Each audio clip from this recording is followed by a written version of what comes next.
এই তুই কিরা রে? আমার পাশাপাশি শাকিব খান না, শাকিব খানের পাশাপাশি আমি, এবং আমি সহ আমাদের বাংলাদেশের আরও অনেক বিখ্যাত বিখ্যাত অভিনেত্রী আছেন এই ফিল্মে তুফানে।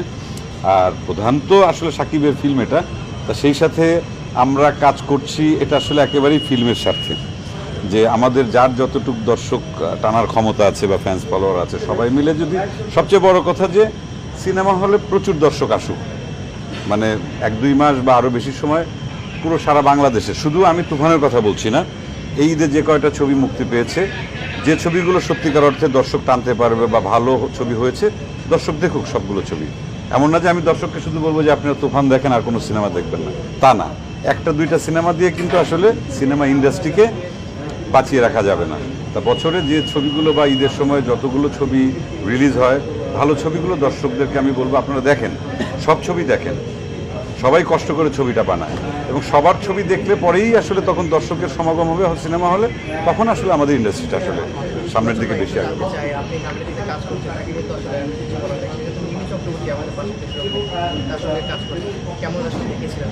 হ্যাঁ, ভালো ভালো, খুবই ভালো অভিনেত্রী, প্রফেশনাল অ্যাক্টর। সবচেয়ে বড় কথা হচ্ছে কি যে আমাদের ইন্ডাস্ট্রিটা তো এখনও আমরা মানে প্রফেশনাল ওই জায়গায় নিতে পারিনি, এটা আমরা সবাই জানি।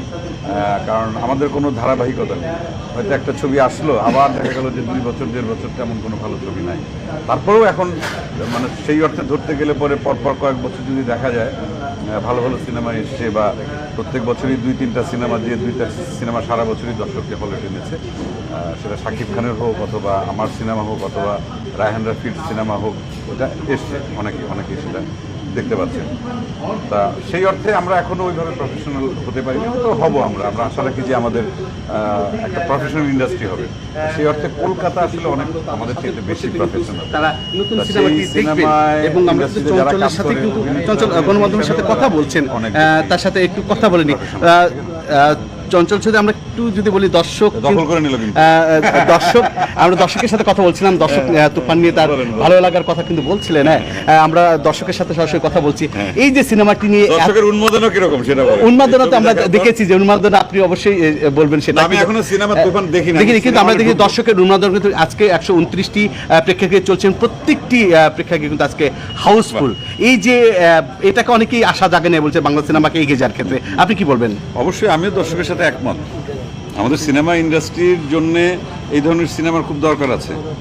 মানে অসংখ্য দর্শক, সারা দেশের যারা সিনেমা প্রেমী দর্শক, একসময় মানে কয়েকশো সিনেমা হল ছিল, তার মধ্যে অর্ধেকের বেশি সিনেমা হল বন্ধ হয়ে গেছে। তারপরেও এই ঈদকে কেন্দ্র করে যে এতগুলো সিনেমা হলে সিনেমা কয়টা 5টা ছবি বোধহয় এই রিলিজ হচ্ছে।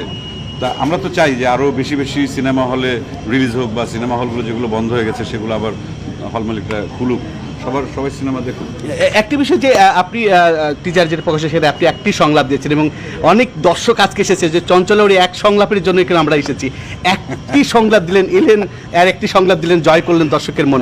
এটা কতটা ভালো লাগার? এটা ভালো লাগে আসলে।